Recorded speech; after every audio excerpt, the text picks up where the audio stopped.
আর এই মুহূর্তে মুর্শিদাবাদের বহরমপুরের ছবি দেখাবো। সেখানে মনোনয়নপত্র জমা দিলেন মোহাম্মদ সেলিম এবং মুর্তুজা হোসেন বকুল। সঙ্গে ছিলেন অধীর রঞ্জন চৌধুরী। বৃহস্পতিবার অধীর রঞ্জন চৌধুরীকে সঙ্গে নিয়েই মুর্শিদাবাদ লোকসভা কেন্দ্রের সিপিআইএম প্রার্থী মোহাম্মদ সেলিম এবং জঙ্গিপুর লোকসভা কেন্দ্রের কংগ্রেস প্রার্থী মুর্তুজা হোসেন বকুল একই সঙ্গে মনোনয়নপত্র জমা দিলেন। দেখুন সেই ছবি, কথা বলবো, বিস্তারিত জানবো, পুরো বিষয়ে নজর রাখুন।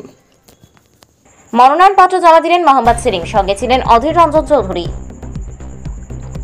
দেখুন সেই ছবি সবুজ বার্তা নিউজে। বৃহস্পতিবার অধীর চৌধুরীকে সঙ্গে নিয়ে মুর্শিদাবাদের বহরমপুরে মনোনয়নপত্র জমা করলেন মুর্শিদাবাদ লোকসভা কেন্দ্রের বাম কংগ্রেস সমর্থিত প্রার্থী মোহাম্মদ সেলিম এবং জঙ্গিপুর লোকসভা কেন্দ্রের কংগ্রেস প্রার্থী মুর্তুজা হোসেন বকুল।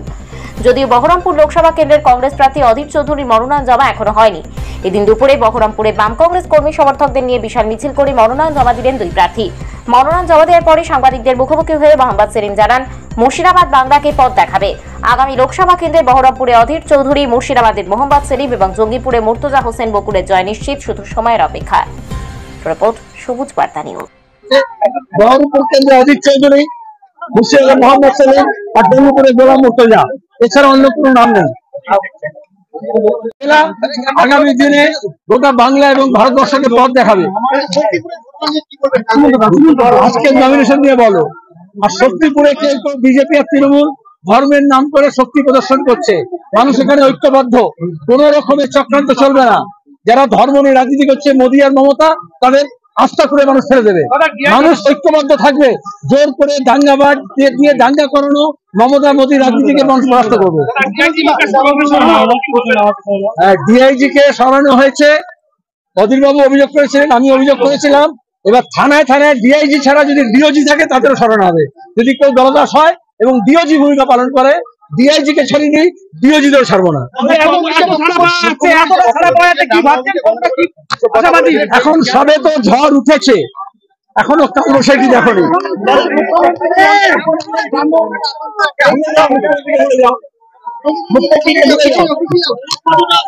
ভালো লাগছে এবং মানুষের স্রোত আপনারা দেখতে পেলেন, জনজাগরণে পরিণত হয়েছে। এলাকাতে আমরা ভোট চাইতে যাচ্ছি, সেই এলাকাতে মানুষ স্বতঃস্ফূর্তভাবে আশীর্বাদ, দোয়া, ভালোবাসা দিচ্ছে আমাদের। আগামী দিনে আমাদের খুব এই যে সাম্প্রদায়িক একটা সমস্যার মধ্যে যাচ্ছে মুর্শিদাবাদ, কি বলবে? শুনুন, যারা সাম্প্রদায়িক নিয়ে নড়াচড়া করছে তাদের ভাবনা ওই রকমই থাকবে। কংগ্রেস দল ধর্মনিরপেক্ষ দল, কংগ্রেস দল মানুষের পাশে সবসময় থাকছে, থাকবে।